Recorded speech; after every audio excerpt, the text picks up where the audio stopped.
You can start the meeting, Councillor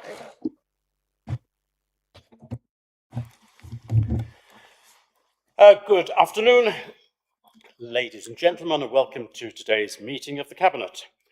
Welcome also to those members of the press and public who join us via the live stream on YouTube. During the live broadcast, members and officers are asked please to ensure that mobile phones are placed in silent mode and that microphones are switched off whilst not in use. Agenda item 1, apologies for absence. Would member services please report any apologies for absence? Thank you. We've had no apologies today. Thank you. Agenda item 2 are the previous minutes, which are to be found on pages 3 to 6 of the agenda pack, and we're being asked to approve these as a correct record of the Cabinet meeting which took place on the 26th of January 2026.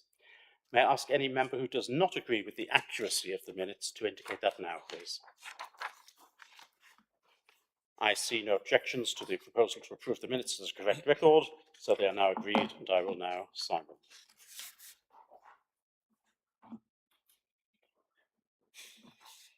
Thank you.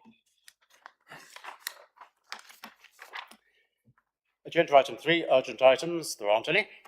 Agenda item 4 is interests, and this gives the opportunity for any member to make any declarations of interest under the local code of conduct or any interest under the code of conduct on planning matters in respect of any items to be discussed at this meeting. If you have anything to declare, would you please inform the meeting now? And I'll start off by just declaring, although it is in my register of interests, that I am a trustee of FACT. Any other? Gary? Yes, similar as well. So just to declare it is in my interest as well, I am a trustee of FACT and the chairman of FACT. Thank you. Yes, Chris. It's Chris. Yes, exactly the same, Chairman, and that is because I am a trustee of the FACT organisation. Much appreciated. Any other declarations? Now, if anything occurs to any member during the course of the meeting, would you please interrupt and make your declaration as quickly as possible? Thank you very much indeed. Agenda item 5 is the business plan for 2026-27. This is to be found on pages 7 to 24 of the agenda pack. This report has already been considered by the Overview and Scrutiny Panel on the 19th of January. Councillor Tierney is responsible for how well the report reads. I have to say he's the one who has done the work to ensure that it continues every year to improve in its legibility, and I'm very grateful for that. The content of it, we went through it at some length in the Overview and Scrutiny Panel. Councillor Tierney, would you care to have a few words? Thank you, Chair. First of all, perhaps when we started out, I used to do a lot, but these days the officers have an absolute handle on it. They've done a brilliant job and they've required almost no input from me at all. So I can't claim any credit for the excellent work that's been done there. As you say, the business plan has been through ONS. We've all seen it and read it, and I do propose that we adopt it. Thank you. Thank you very much indeed. May I have a seconder? Councillor Mrs. French, thank you very much indeed. I'll open the item for discussion if anyone has any comments or questions to make. If not, then we will move straight to a vote. The recommendation is set out on page 9, and it is for Cabinet to consider and recommend to Council the approval of the final business plan for 2026-27. Those in favour, please show. Thank you very much indeed. That's agreed unanimously. Right, we move on to agenda item 6, which is the Budget and Medium-Term Financial Strategy 2026-27, which is to be found on pages 27 to 76 of the agenda pack. This asks Cabinet to consider and approve the revised General Fund budget and capital programme for 25-26 and consider and recommend to Council the General Fund budget estimates for 26-7 and the Medium-Term Financial Strategy 26-7 to 2030-31, the Council tax levels for 26-27, the capital programme for 26-27 to 28-29, and the Treasury Management Strategy Statement, the Capital Strategy, and the Annual Treasury Investment Strategy for 2026-7. I will formally propose this. May I have a seconder, please? Councillor Mrs. French, thank you very much indeed. I'll just say a few words, and I have been instructed by at least one member of Cabinet only to say a few words on this, and to save my much lengthier speech for full Council, which I'm more than happy to do. It's not been an easy budget, this one, putting it mildly. I have to say that Sean Warren, our chief accountant, has worked wonders in really difficult circumstances. Central government has been quite opaque in the way in which they have presented local authorities with the information about this year's financial settlement. And it's taken an awful lot of hard work and an awful lot of worry to try to understand what has been meant by what government has done. Obviously, Sean isn't alone in this. Peter Catchpole and his whole team have put in a lot of work in order to get the budget to where it is, and I'm very grateful to them all for the work that they've done as a team.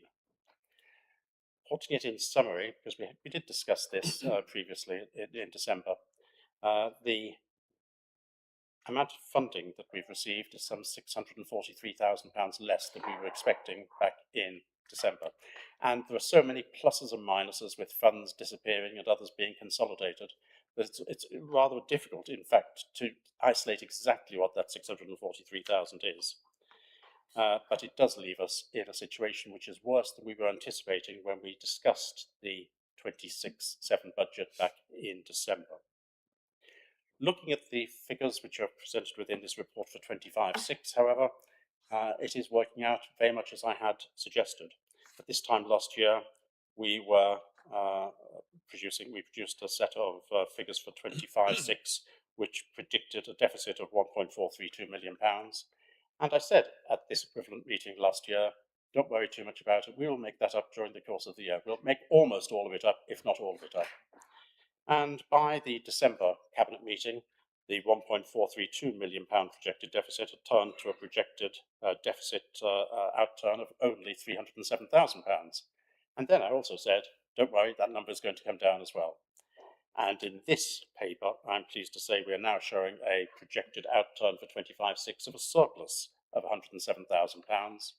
And I wouldn't be surprised if that number goes up slightly when we finally get to our final accounts, which will be produced in 2 or 3 months' time. So that is very encouraging that, again, we have gone through the same process that we have done over quite a number of years, and I anticipate that the same reasons that have caused us to be able to do that will assist us in 26-7, because we're starting in 26-7 with a significantly larger deficit. The figure which is in the accounts, which is balanced by reserves, is some £2.856 million. But even that figure is down in the last couple of weeks from where it was previously, where it was somewhere between £3 and £3.5 million, which just shows the level of movable feast these numbers can sometimes be. We have really lost out when it comes to the funding that we get from central government. It's announced by government that our core spending power has been increased by 2%. But that is a mirage, because within that, they're assuming that we put up the council tax by 3%. So in fact, the core spending contribution that they are making is actually a reduction from the previous year of 1%. And that 2% increase in core spending power needs to be contrasted against what the average is for the country as a whole. And across local government, the average is 5.7%. We are 2%. And what has happened is a deliberate bias in terms of additional funding away from the shire counties towards most of the boroughs in London, certainly the outer boroughs in London, and some of the inner boroughs in London, but not the very centre, and also towards the metropolitan districts, all of which are coming up for election this May for full council, and almost all of which are Labour controlled. And it is quite shocking the way in which money has been diverted reasonably blatantly for political purposes, and I don't think it'll actually do the Labour Party very much good anyway when it comes to the elections this May.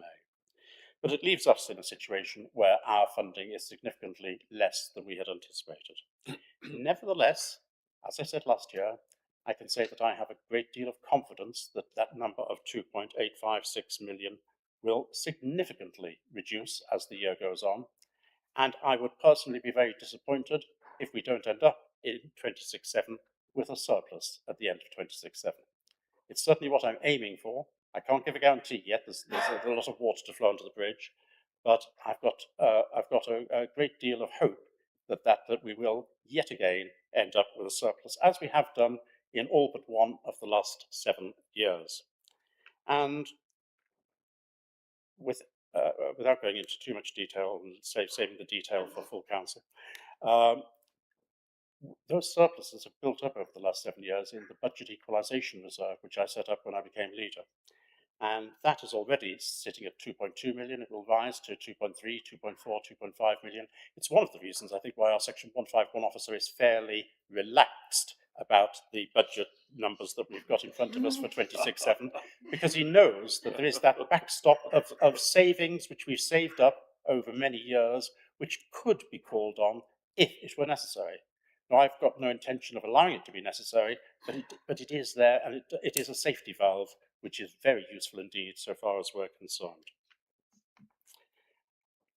The capital programme there are some very large figures in the capital programme, but whilst they have been put in, because we have talked about the Fenland Inspire project and the sort of numbers we might be talking about on that, in practice, the vast majority of that expenditure will only take place when, and I'm using the word when rather than the phrase if and when the government finally puts forward the legislation, the statutory instrument to abolish us and to bring in the new unitary authorities. Now, I have said repeatedly that I'm very confident that the government has put so much political capital into this process that they will go ahead anyway. But I also said the same about them postponing the elections in 30 local authorities around the country, and look what happened barely a week ago as far as that was concerned. So nothing is impossible with this government, not because I'd accuse them of lying, but because I'd accuse them of sheer incompetence, and they don't know what they're going to be doing from one day to the next. So it is actually uncertain still, to some extent, whether local government reorganisation goes ahead.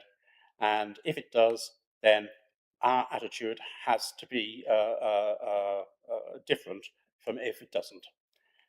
These figures, with the exception of the capital programme, these figures are worked on the assumption that we will continue to exist throughout the medium financial strategy period. Unlikely maybe, but it's the prudent thing for us to do. And until that statutory change order is actually produced by government and is presented to the two houses of Parliament, until that happens, we are going to work on the backstop assumption that local government reorganisation doesn't take place. Once we find out it does, then of course Fenland Inspire will be opened up to a whole host of additional items which are on the list and which are in phase 2, and we will then be seeking to get as many of those through as we possibly can. I don't want to go into too much more detail about other things, other than the fact that once all the numbers balanced out, the council tax came out at a very slight reduction of 0.55% compared with last year. It is yet another example of us reducing the council tax. We have the best record of any principal council in the country so far as council tax is concerned, comparing now with 9 or 10 years ago. And I would very much hope that we will continue to have that record. And as we see various councils in a spendthrift way, just assuming for the sake of an initial assumption that they would put up the council tax by the maximum legally allowed, our attitude is entirely the opposite. And for us, raising the council tax is the very last resort that we would have in order to ensure that the books are balanced in a prudent way. So I won't go into the rest of what's in the paper, but I'm very much open to any questions, comments that anyone has. Councillor Mrs. Laws. Thank you, Chairman. Very interesting, and obviously I've read through the documents as well, and I think everyone involved needs to be praised on this.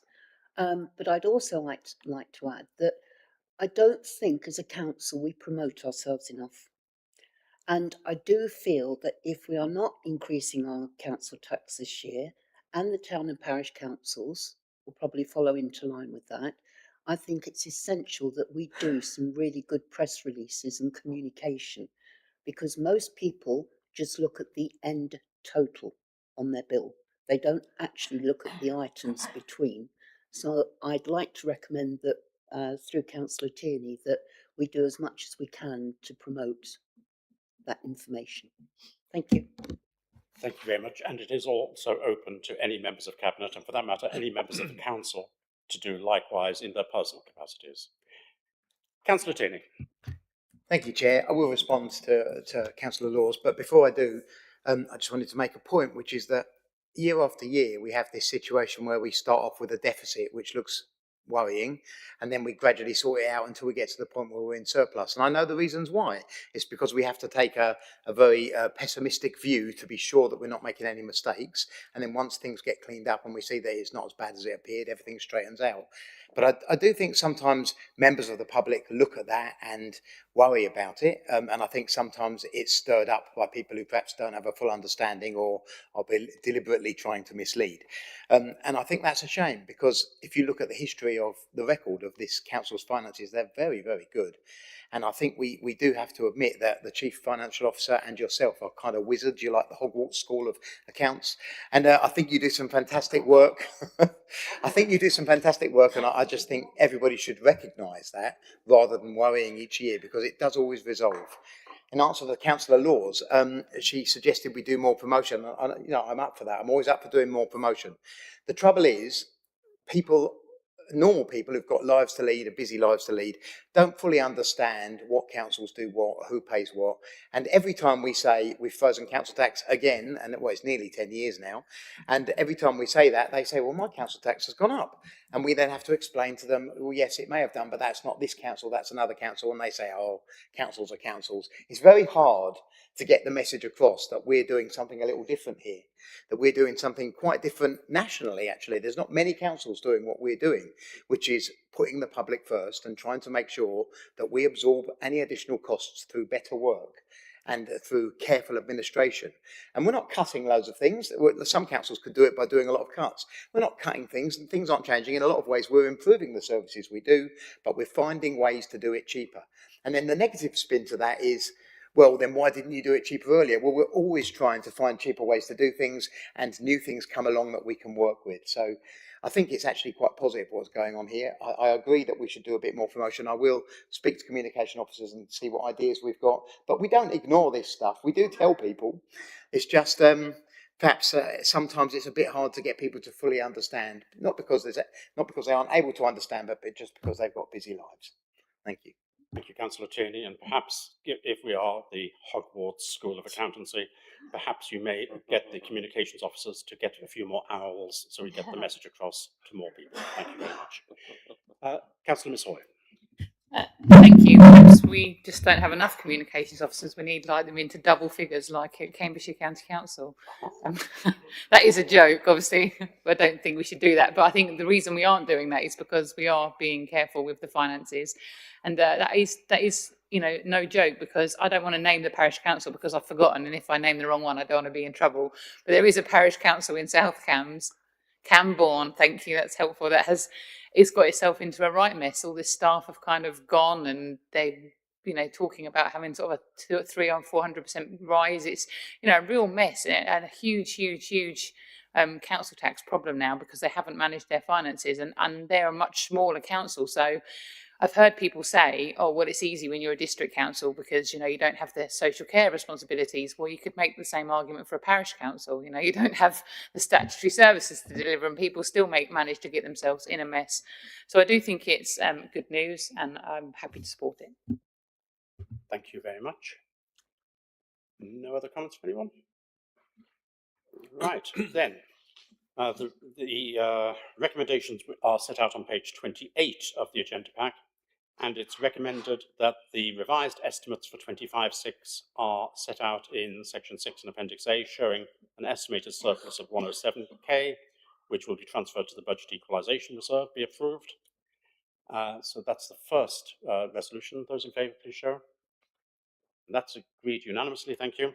And then it's also recommended that we should recommend to Council that the General Fund revenue budget for 26/7, as set out in section 7 and appendix A, be approved, that the medium-term financial strategy as outlined in this report and appendix B be adopted, that the capital programme and funding statement as set out in Appendix D be approved, that the adoption of the additional business rates relief measures, I forgot to talk about that, I could talk about that for an extra 10 minutes, the adoption of the additional business rates relief measures as detailed in Section 5, using discretionary relief powers, be approved, that the expenses detailed in Section 10 be approved to be treated as general expenses for 26/7, that the Port Health Levy for 26/7 be set as shown in Section 11, that the current working age council tax support scheme be adopted with effect from 1st April 2026, as set out in Section 13, with appropriate changes to the prescribed pensioner scheme as determined by regulations, that the Treasury Management Strategy Statement, Minimum Revenue Provision Policy Statement, including amending the MRP calculations to be based on the annuity method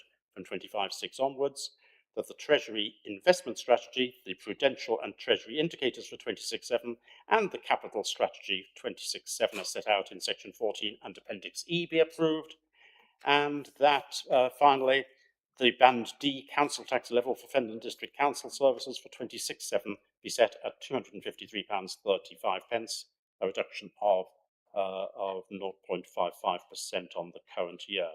Those are for us to recommend to council. Those in favour, please show. And that's agreed unanimously. Thank you all very much indeed. Agenda item 7 is the recap waste strategy, which is to be found on pages 77 to 174. And this requests the Cabinet recommend to Council the approval and adoption of the updated waste strategy for Cambridgeshire and Peterborough Waste Partnership, which can be found at pages 77 to 174 of the pack. Councillor Tierney, would you please propose the report? Thank you, Chair. I trust that everybody's taken the time to read the two reports, one of which is the waste strategy for the Cambridgeshire and Peterborough Waste Partnership, and the other is the updated Fenland recycling plan. I don't plan to go through it all again with you, but if anybody has any questions, I'm absolutely happy to try and answer them. Thank you. Thank you very much indeed. May I have a seconder? Councillor Miss Hoy, thank you very much. Any comments from anyone? Councillor Miss Hoy. Yeah, it was just a clarification, really. I think it's on page 167. It says, how I've read it is they're saying that energy from waste has been excluded from the strategy. And I just wanted to check that that was right, and my understanding was right of it. Councillor Tierney. So you're referring to the recap strategy rather than the Fenland recycling strategy paper, I presume. And yes, it's not exactly that it's excluded. It's that at this point, the decisions are too high a level to have actually decided which process is going to be used. Now, I want to stress that I will be opposing any use of energy from waste, and most particularly the Wisbech energy from waste, as agreed by this council in a previous motion. And I have made a strong case that we should try and avoid using that wherever possible at recap, and that Fenland will not support it. But we're not at the point where that has to be decided yet. So that argument, if there is one, is for the future. But certainly from a Fenland perspective, we are not using energy from waste for our waste disposal. Thank you. Thank you very much indeed. Councillor Mrs. French. Thank you. Councillor Tierney, can you tell me, are we up on time with regard to the food waste that we were hoping to introduce in June? I understand it's slightly lagging behind again. Well, yeah, sorry, Chairman, I should have waited for you to bring me in. I wouldn't say we're behind. If I put my best spin hat on, I think I would say that we didn't absolutely declare when we were going to start. We're currently aiming for this summer, and that could be any time across the fairly wide area that is considered summer. This is not down to any fault of our officers who have worked very hard and delivered everything they should deliver, but some of the things that we need to get started, for instance, the vehicles, there is a national problem with which we are affected by. So we're working on that at the moment. I very much hope that we'll get it resolved quickly, and at the moment, everything's going to plan if you count summer as the plan. Thank you. And thank you very much indeed for that very precise answer, given that summer lasts until the 23rd of September. But I think it's worth emphasising that we have been quite badly let down, and we're not the only ones to have been badly let down. Barely 3 weeks, if I remember correctly, before we were expecting to get our new vehicles and be able to start customising them for what we need, we were told just 3 weeks before delivery date, oh, sorry, it's not happening now, and it's going to be some months away. And that really is no way in which to be able to plan anything. It's really not an acceptable position. And it makes it more difficult for us as well, I hope you agree, Councillor Tierney, that we really don't want to start this service during the summer holidays. We need to start it when everything is back to normal rather than starting it in a half-hearted fashion when many people are away. So the summer holidays are not, August is not a good time to start a new service. And if the delays are such that we have to delay, then starting it once the schools are back in September may be an appropriate thing for us to do, depending on circumstances. I think that's a fair assessment. We're bound by not being able to start until the vehicles are all here, and there's just nothing we can do about that. We ordered them in very good time, plenty of time to be delivered, even though we knew quite a lot would be required around the country. We gave time for that. We thought we'd given plenty of time, but it appears that that's not the case. I know officers are working hard, talking to the suppliers to try and make sure things get resolved. This is something that's kind of out of our hands, but the minute we can get it started, bearing in mind what you've said, Chairman, you're quite right about that. The minute we can get it started, the sooner the better, because I think the people of Fendon now are ready to do it, so it'd be nice to get it going. Thank you. Thank you, Councillor Miss Hoy. Yeah, I have a question. It actually might be for you and finance portfolio, because I've seen quite a few people saying online, and again, people saying things online doesn't necessarily equal it's actually going to be true, as we all know. But people saying that given that they use their brown bin for food waste, they just aren't going to have their brown bin anymore.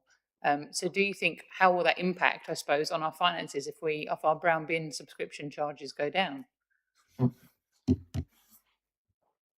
It's possible that there will be some adjustment, and it's very difficult for us to predict what that will be. But my guess would be that that would be quite minimal because people use their brown bins for quite a lot other than merely food waste. What's able to be accommodated within the food waste side is really very specific and quite limited. So I would be surprised if, certainly during the lifetime of Fenland District Council, we see a significant number of people who will stop using their brown bins. It may be something which happens later on, but that is likely to be outside our period of existence. Councillor Tierney. Yeah, I'd like to come back on that as well. I also think it unlikely it will have a massive effect, because I think once people get used to using bins, they quite like their bins. Obviously, the new food service is a free service, so it's a benefit to people, and I think people will use them all. But if it did result in some people getting rid of their brown bins, obviously we'd have to look at the finances of that. But I think that's good news if it's saving people money. So I think that would be a positive. If that happened to some people, that would be great. Thank you. And you can correct me, Councillor Tierney, but we're not meant to put food waste into our brown bins, are we? We're not meant to put food waste into the brown bins, and I think Councillor Hoy was saying some people do. They shouldn't, and I certainly don't want to encourage it. Thank you very much indeed. Any other comments or questions from anyone on this subject? No? Then the recommendations are set out on pages 77 and 78 in the report, and they ask Cabinet to recommend to Council that the revised Cambridgeshire and Peterborough joint waste strategy be approved, subject to any final drafting amendments to be made by the Director responsible for environmental services in consultation with the portfolio holder for recycling and refuse collection, to recommend to Council that the updated Fenland recycling plan be approved, and to note that the development and approval of a shared waste strategy for Cambridgeshire and Peterborough fulfills a business plan objective for 2025-26. Those in favour, please show. That is agreed unanimously. Thank you very much indeed. Agenda item 8 is new and updated interim planning guidance. And this can be found on pages 175 to 216 of the agenda pack. Councillor Laws, would you please propose the report?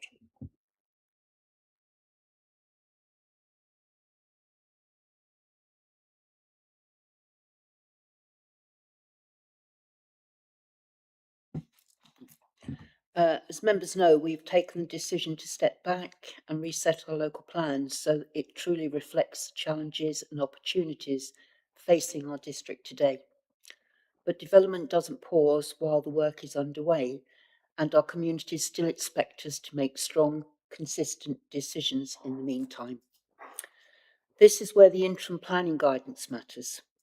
It gives us clear, modern tools to shape growth properly, to make sure development pays its fair share towards the infrastructure our communities rely on, to protect some of the best agricultural land in the country, which is fundamental to Finland's economy, landscape and identity, and to raise standards for houses in multiple occupation, so that housing choices does not come at the expense of neighbourhood quality or community well-being.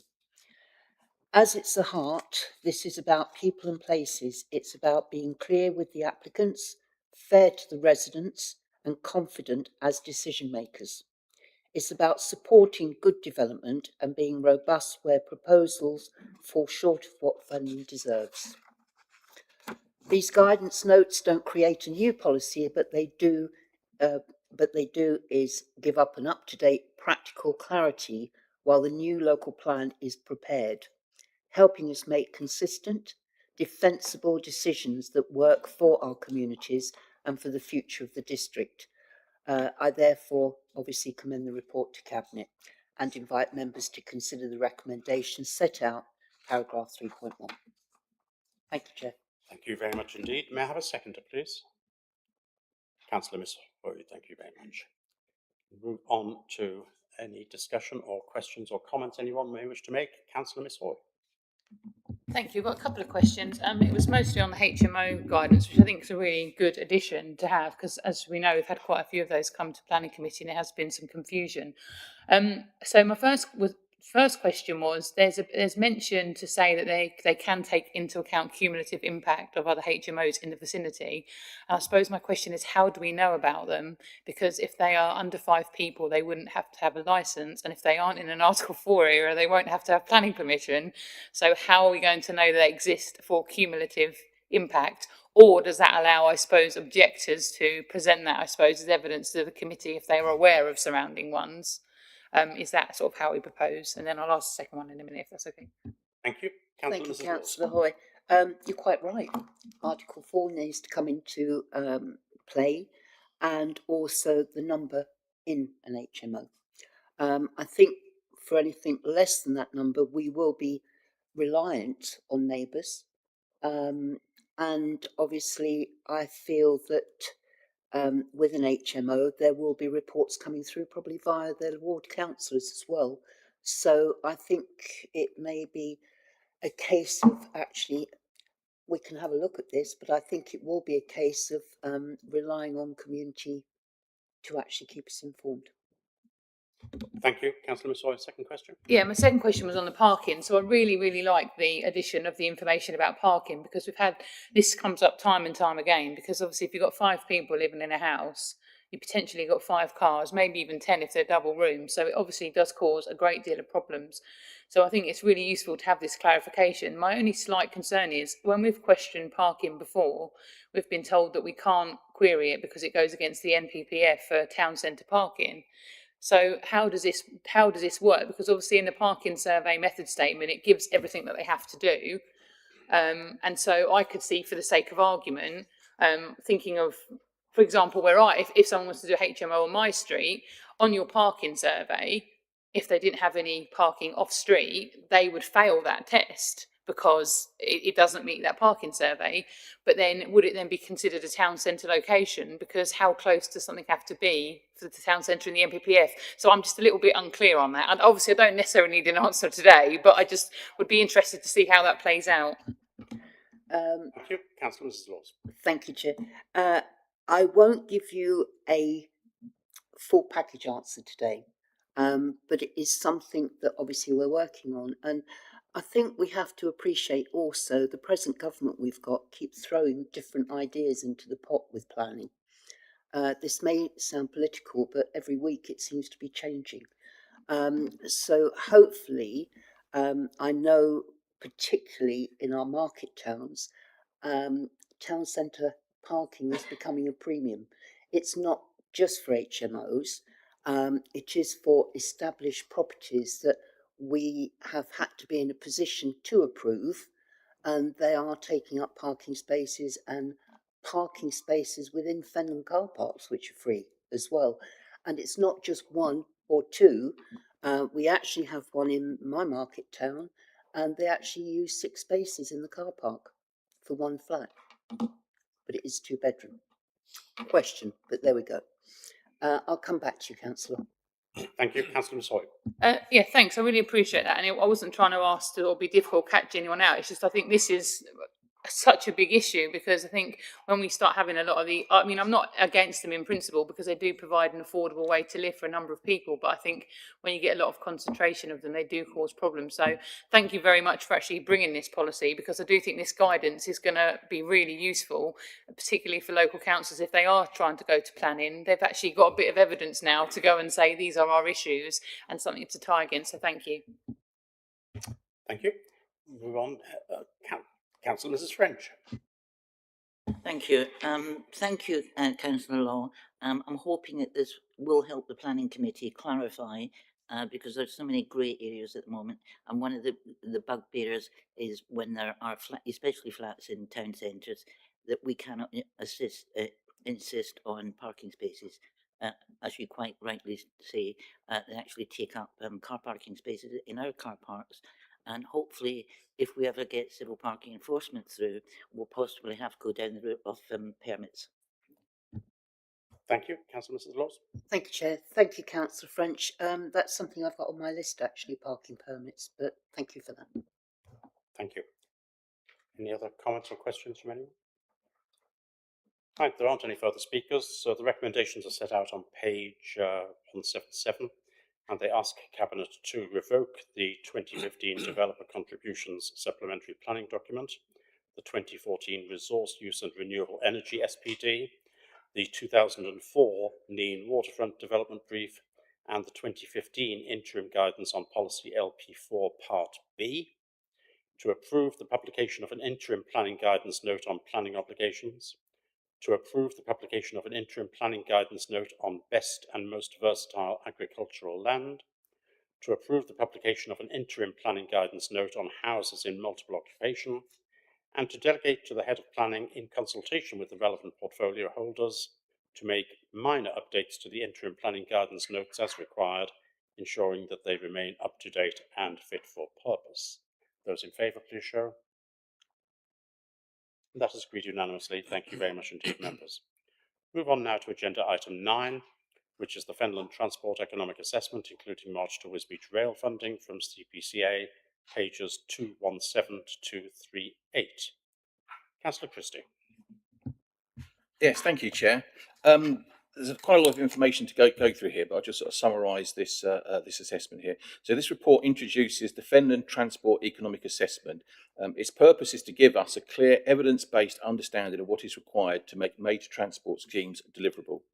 So for many years, these projects have struggled to progress because traditional business case methods don't fully capture the wider economic, social and regeneration benefits that matter in a district like Fenland. This assessment will allow us to test realistic scenarios, understand the growth needed to support these schemes and provide a credible foundation for future funding discussions with the combined authority and national partners. This work will examine key transport priorities, including the A47 Duelin, Whittlesea Relief Road, the Wisbech access strategy and the wider Fenland growth triangle. It will benchmark Fenland against similar rural areas, identify barriers to delivery and test a range of growth and development scenarios. The outcome will be a clear, structured evidence base that helps us understand what level of growth, investment and sequencing is required to make these schemes viable and how they can collectively support homes, jobs, regeneration and the visitor economy. The assessment will give the Council a robust, independent evidence base to guide further decisions, strengthen our position with funders and ensure that major transport schemes are considered in a coordinated strategic way. It will help us move from isolated studies to a district-wide approach that links transport, growth and regeneration. The project is expected to complete by March 2028 and I'd like to commend this report to Cabinet and the recommendations are in section 3. Thank you, Councillor Christie. May I have a second, please? Councillor Seaton, thank you very much. Item is now open for discussion, questions or comments. Anyone wish to say anything? Councillor Count. Thank you, Chair, and thank you for the introduction, Councillor Christie. Yeah, I think this is a good idea to get some money into our area so that we can set clearly out what we need for this area, which is so desperate for improvements in our transport. I mean, to be honest, the first thing you could do to improve transport is to fix the potholes, which we all know about. Unfortunately, as usual, this money can't be used for that. But I think if you asked any member of the public where they'd like their money to be spent, it's the county council to get these potholes fixed. The question I've got really is about the March area transport strategy, which is mentioned. And I really seek assurances that this isn't somehow being set up as it moves along to put any delays in there, because the March area transport strategy exists, and there was a package of measures, some of which are completed and some of which are moving forward, that have got to come along. I know that the county council is seeking funding for some of these from developers, but this cannot be used in any way to hold up that vital work, because it's approved as a package and not as separate elements, but the funding was only approved as phasing. So what I urge you as you move forward to take on board what we said as a March person yourself. I know that you'll be on top of this, but not to allow any of this to put any delays into existing schemes. Thank you, Chair. Thank you very much. Any further comment? Councillor Christie, would you care to respond? Yeah, and thank you, Councillor Count. Yeah, take that fully on board, and I mean, hopefully this assessment will help the March area transport schemes progress as well. But I think they are a vital, important part of that overall scheme. So I think they will actually be used to inform that assessment more than hold it up. So I would be very disappointed if it does hold anything up, but I would hope that it would actually help them progress and inform some of those schemes as well. Thank you. Thank you. Councillor Tierney. Yes, thank you, Chairman. I wish Councillor Christie all the best with this, and he's a reasonably new face in local politics, and I just hope that he takes this on and he's able to push forwards. But having been a councillor for a very long time, I've seen this many times before. And this is no disrespect on anyone involved in this one. Again, I do wish it all the best. But the problem is, we can consult and plan and study and talk about getting funding. But for things like the railway, the Wisbech March Railway, or the dualling of the A47, we are talking about 250 million, 300 million or more for each project. And the problem has always been that nobody ever wants to put their hands in the pockets for money of that level. And that's, I think, the realistic truth of it. Now, hopefully we can get some positive work done through this. I really hope we can. I'm in support of it. And hopefully we can push some of these things forwards. But I know the general public hearing this will kind of sigh and go, not again. That's nobody here's fault, but I just hope we can make a change this time. Thank you. Thank you. Councillor Mrs. French. Thank you. Yeah, I'd like to follow on what Councillor Count was saying. Yeah, we started working on the maps in 2018. Unfortunately, some of the work has progressed. I believe on the 9th, they actually started on the Hobbs lot, installation of new traffic lights. So, you know, we've been talking about that since 2017. Last year, or the year before, the officers at County Council decided to delay the Pease Hill roundabout. Now, the Pease Hill roundabout is in a dreadful state.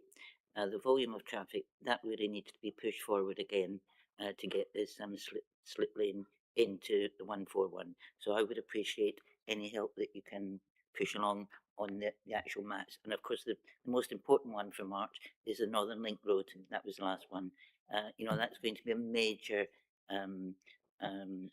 major investment, but also the saving of the town centre. Thank you, Councillor Mrs. French. Councillor Miss Hoy. Yeah, thanks for this. I don't want to be too negative about it, because obviously we do want to push for improvements, and obviously we do need a lot of transport improvements in all of Fenland, but obviously Wisbech in particular I'm focused on. The Wisbech access strategy I find very frustrating, because £10.5 million for nothing, like not a single piece of road has been laid. £10.5 million, and we've not laid a single road. And what makes me even sicker about the whole thing is our local plan, which admittedly is much out of date now, clearly says that none of the broad concept plans for Wisbech will be delivered without the additional road improvements. And because the county council will not object to any of the highways works, we can't turn them down at planning, and it's so infuriating. And I put a written question in and asked the county council about this, and I was told that their view was because the bulk of the dwellings will be in Norfolk rather than Fenland, they don't think it will impact on the local roads. Now, if you think that people that live in Elm or Emnith do not use Wisbech, you are an idiot, to be honest. And I know I shouldn't call people idiots, but you are an idiot, because where do you think they go to the doctors? What recycling centre do they think they use? They use Wisbech services. So it is incredibly frustrating. And I think what I'm really worried about is that we are going to spend, well, obviously it's not our money, I know that, but £500,000 on another study. And I feel like everyone says the country is broken, and the country will always be broken, because we always seem to we say we're poor and we've never got any money, but we always seem to find money to pay for jobs for people, to pay for consultants, to pay for studies.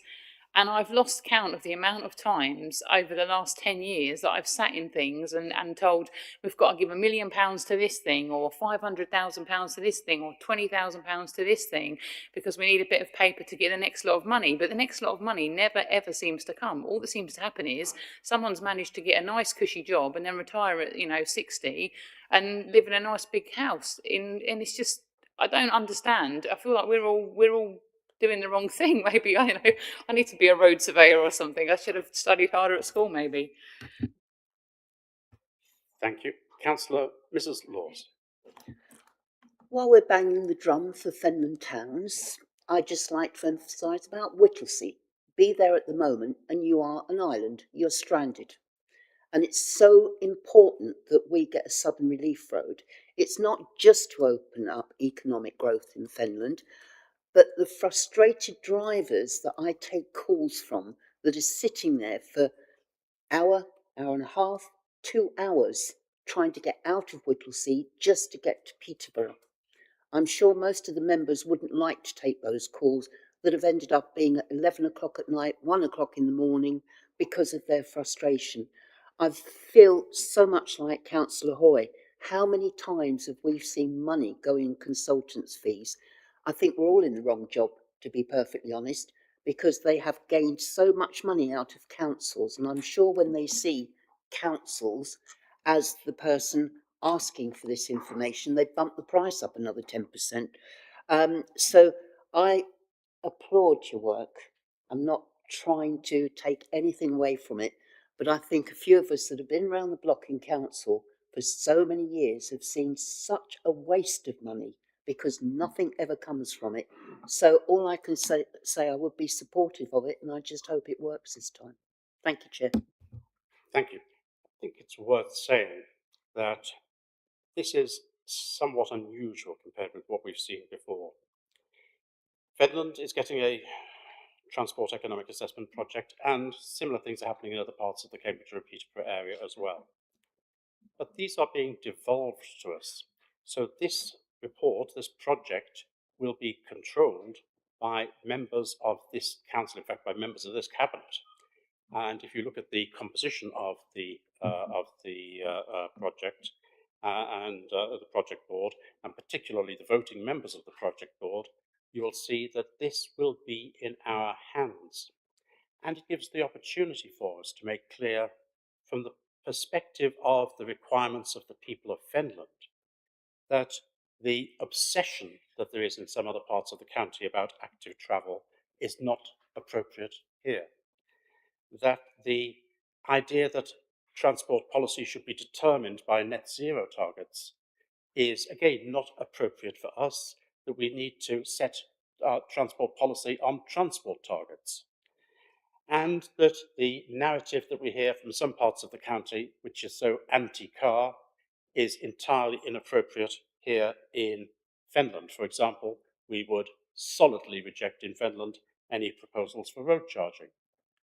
So it gives us the opportunity as members of this council and of members of this cabinet to grab hold of the agenda as far as Fenland is concerned and to make abundantly clear what is appropriate for Fenland. It may not be the same as what's appropriate for Cambridge City or South Cambridge, or they can do what they wish, but it gives us that opportunity. And I'm hoping that those of us who are on this project board and who have voting rights will take that opportunity and will not be swayed by those who sometimes seem to try and take the moral high ground as opposed to look after the needs of the residents of Fenland. Councillor Christie. Yes, thank you, Councillor Bowden.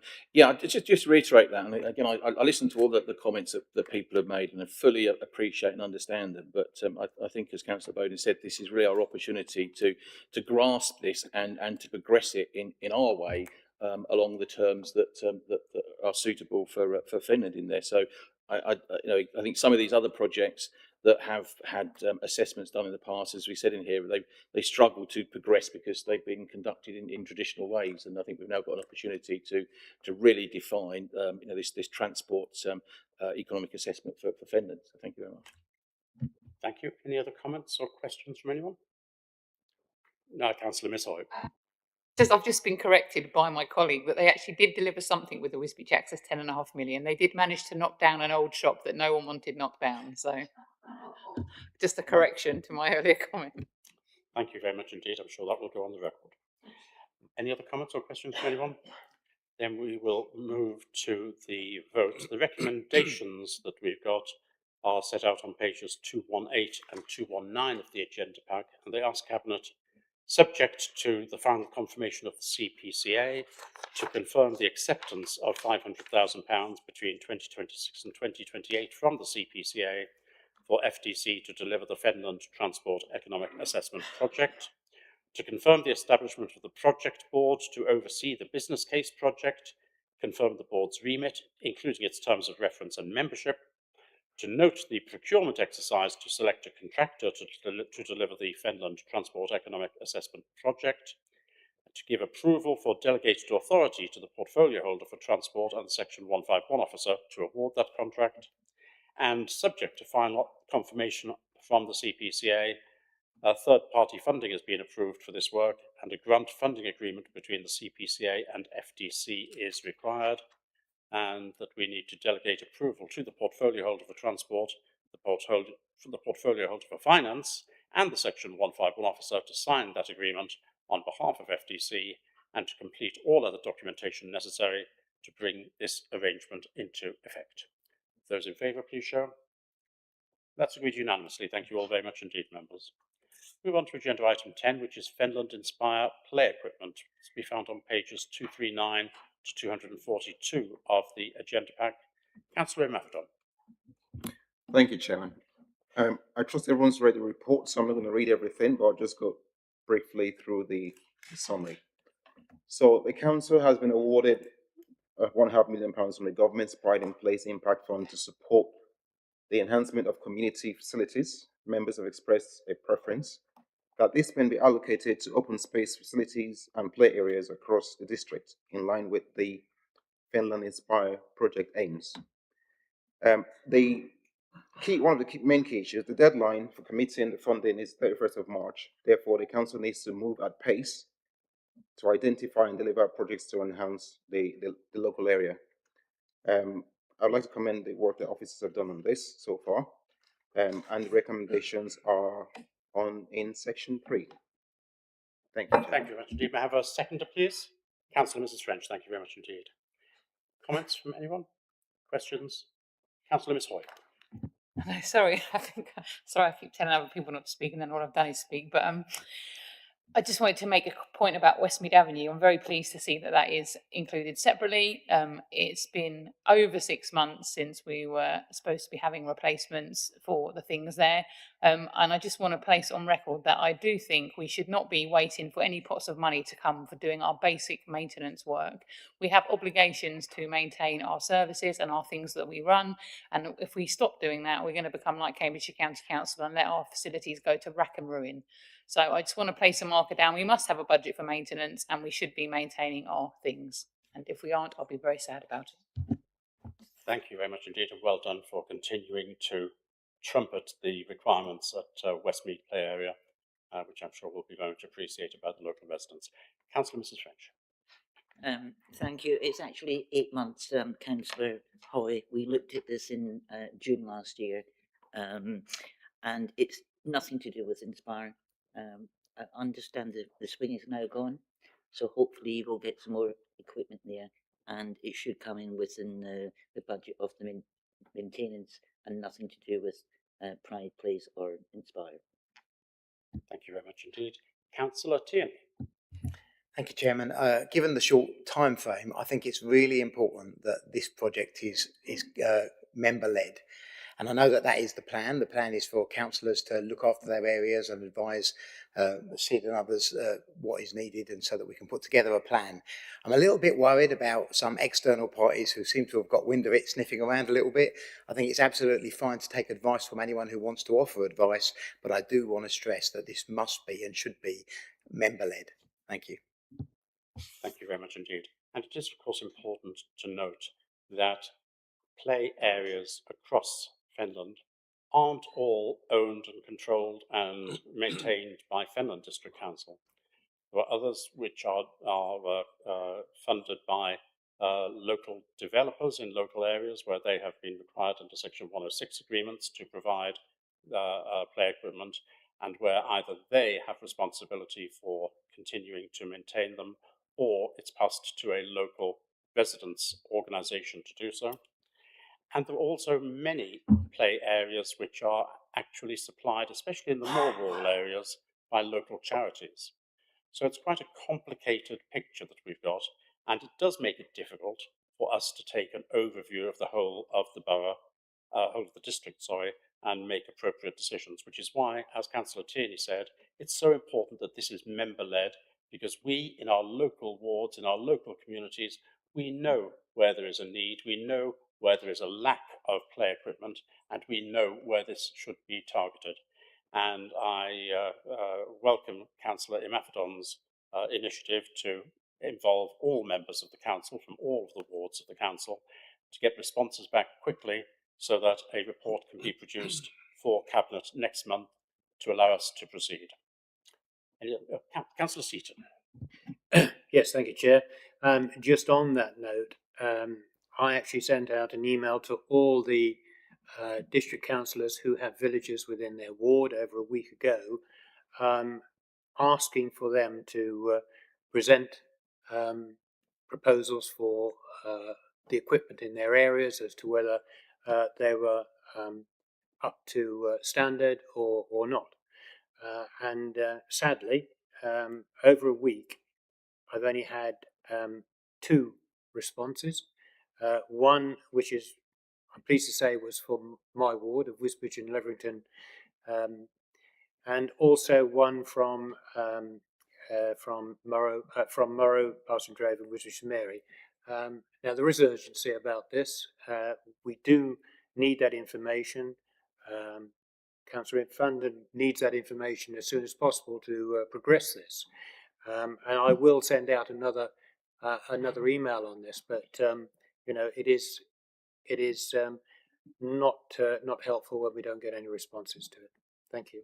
Thank you very much indeed. Councillor Mrs. Laws. Thank you, Chair. Thank you, Councillor Seaton. We have a different arrangement at Whittlesea. As you are aware, we've got the town council, or the market town, and we have obviously our villages, Coates, East Street and Turves. And this actually comes under our projects committee, and they don't actually meet till next Monday, but it is on the agenda for discussion, and I know several of the members have got quite solid proposals to put forward, so you will receive a response well within the time frame, I hope. Thank you. Thank you. Councillor Imafidon, do you need to respond to anything? No, Chair, I think it's all been said, but I just want to thank Councillor Seaton and Councillor Hoy for their assistance so far. Thank you. Thank you very much indeed. The recommendations are set out on pages 239 and 240 of the agenda pack, and they ask Cabinet to note the deadline for committing the Pride in Place Impact Fund, that is funding open space and play area improvements, and that it should be committed by no later than the 31st of March 2027. To note that work to replace Westmead play area is underway and is outside of the Pride in Place Impact Fund play area budget. To agree that the portfolio holder for Fenland Inspire play equipment immediately contacts all FDC members to request ideas of specific locations where the funding should be spent. There are significant constraints set by government on how this grant money may be spent. FDC members suggesting that money in their area should be spent on schemes other than play areas should carefully check that any such alternative spending falls within the government's criteria, schemes generally must also be deliverable relatively quickly so as to satisfy the government's timing criteria for spend to be completed. And the recommendations ask Cabinet that in the interests of fairness across the district, to accept an indicative split of spend, which shall be £250,000 to be spent in each of the 4 towns, whilst £500,000 shall be spent in the parished areas outside the boundaries of the 4 Fenland towns. It is appreciated that this precise split will not be able to be achieved because of the discrete individual cost of each selected scheme, but this split is an initial guide to assist in creating a fair allocation across the district. And the recommendations ask Cabinet to agree that proposals will be submitted to Cabinet in March 2026 for approval to progress. Those in favour, please show. That's agreed unanimously. Thank you very much indeed. Agenda item 11 is the Manor Leisure Centre redevelopment project update at the completion of REBA Stage 3, to be found on pages 243 to 358 of the agenda pack. Councillor Count, would you please propose the report? Thank you, Chairman. I'm aware that Cabinet will have obviously read all the paperwork and taken it on board. However, I'm aware that I'm also speaking to significantly interested parties in the outside world that may be looking for some reassurances and some more detail rather than going through every page. So unfortunately, I'm going to take up a few minutes of our time. In cash terms, this project is probably the most significant investment in Fenland District Council's history. As such, it is imperative we get this right and keep a tight rein on the finances. Today's update marks completion of REBA Stage 3, where the vision moves further forwards towards a fully costed and developed design. The update also allows us to move towards crystallising the financial position in more detail. I am able to report that the construction costs of 17.67 million remain the same as reported to Cabinet in November 2025. This does not mean no change, but the increased costs in some places have been offset by decreases elsewhere, which I shall touch on shortly. The timetable also remains unchanged. We are on schedule with REBA 4 expected to be completed in time for a report to Cabinet in June to decide whether or not to proceed, and an unchanged target date of December 2027 for the completion of the new building. Planning has already been submitted and is online for its due date. Regarding finance, the main upward pressures are covered in point 7.6. The contingency has increased to 846,000, up from 676,000, and the new skate park relocation, which was always necessitated by this project, has a cost of 247,000, was previously held in a different budget. The rationale for the transfer is covered in points 6.2 and 7.1, also covering the rationale for the contingency increase. The refinement of the REBA 3 and costs elsewhere balance these increases and match them by coincidence, Chairman, not by design. Whilst the construction budget remains unchanged, there's an improvement in the additional borrowing requirement covered in point 12.6. This was previously reported as additional borrowing requiring 5.61 million in November. This now stands at 4.163 million. Whilst this appears to be a drop of approximately 1.5 million, the non-construction costs of REBA 3 and 4 are now sunk costs and removed. This leaves an improvement in the borrowing expectation of approximately £500,000. A decision on whether to move forward and where exactly to locate this budget and the skate park element of 247,000 is left to be decided in June. The Council's financial position is covered in points 12.1 and 12.2, and I would suggest that the final updated key figure of 4.163 million, which will be updated then, which is additional borrowing, not the 18.67 million, I suggest that will be what members will need to measure against the backdrop of the Council's overall financial position when coming to a financial decision in June. I'm aware of concerns raised regarding potential staff changes and can confirm Freedom Leisure will work with Fenland District Council to protect all jobs where possible during the build of the new facility. Full details will need to be worked through with FDC but staff will still be required to operate the dry side activities during the complete build and will also be needed to get the new facility ready to open on completion. Redeployment to other local facilities would also be an option where Freedom Leisure can ring-fence suitable roles for anyone displaced. There may also be opportunities to take up vacancies within FDC where appropriate. And in the longer term, the new upgraded facility will create more employment opportunities in Whittlesea and the surrounding area. As a position statement, I am pleased to report the overall improvement and refinement of the financial implication, and further add the people of Whittlesea have waited a long time to see meaningful investment in their leisure facilities.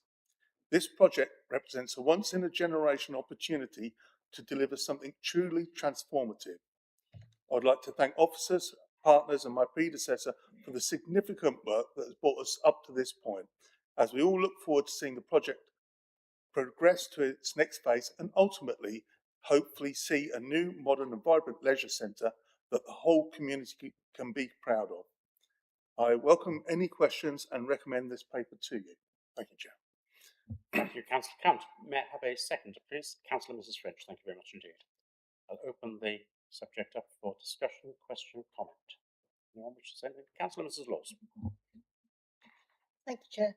Thank you, Councillor Count. I was just going to say I'm very supportive of this, and the people of Whittlesea are really looking forward to an improved facility.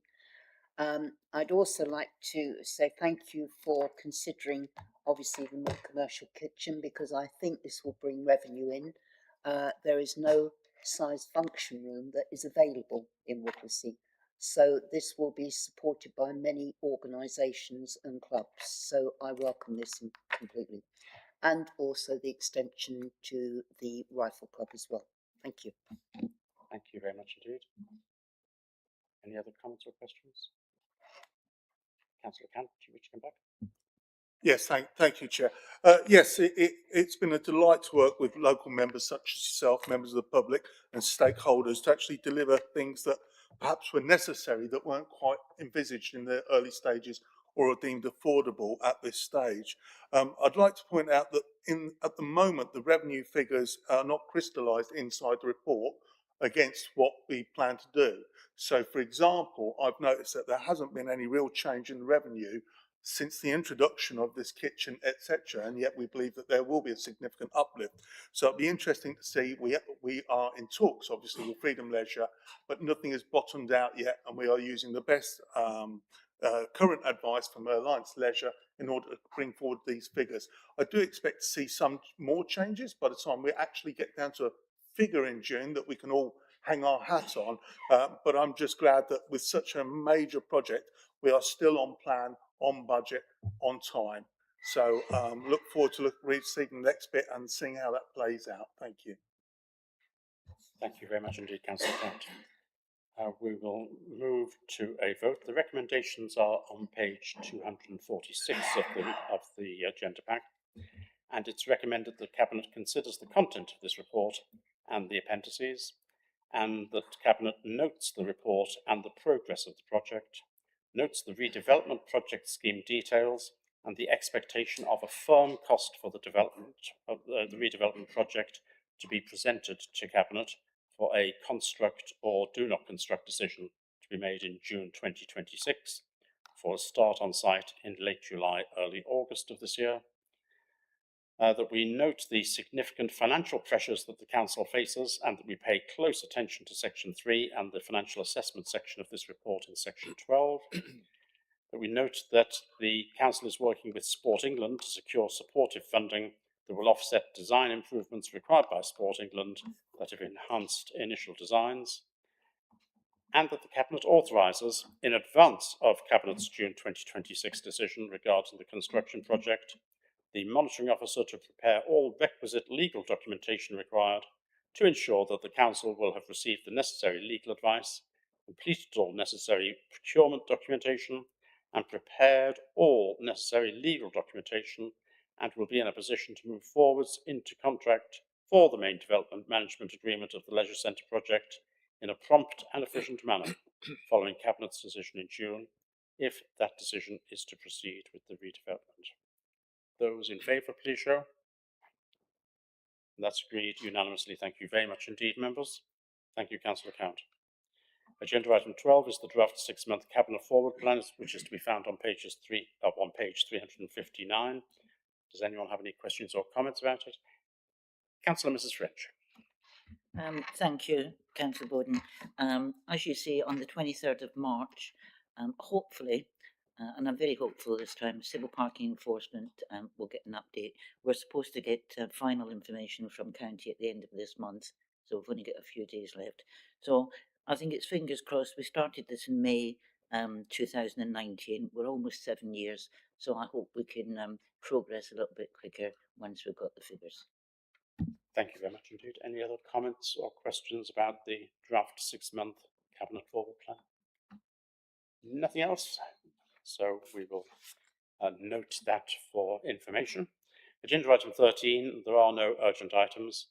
Agenda item 14 are the confidential minutes, which are on pages 361 to 362 of the confidential agenda pack. And these minutes were taken during the exempt part of the meeting, which was held on January the 26th, 2026.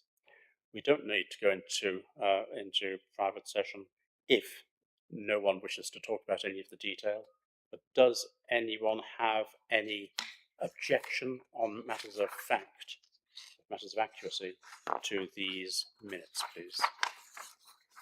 No one does. I see no objection then to the proposal to approve the minutes as a correct record. So they are now agreed, and I will sign those minutes. And this marks the end of the meeting. I declare the meeting closed, with the next meeting of Cabinet scheduled to take place on 13th of March 2026. Thank you very much indeed, members.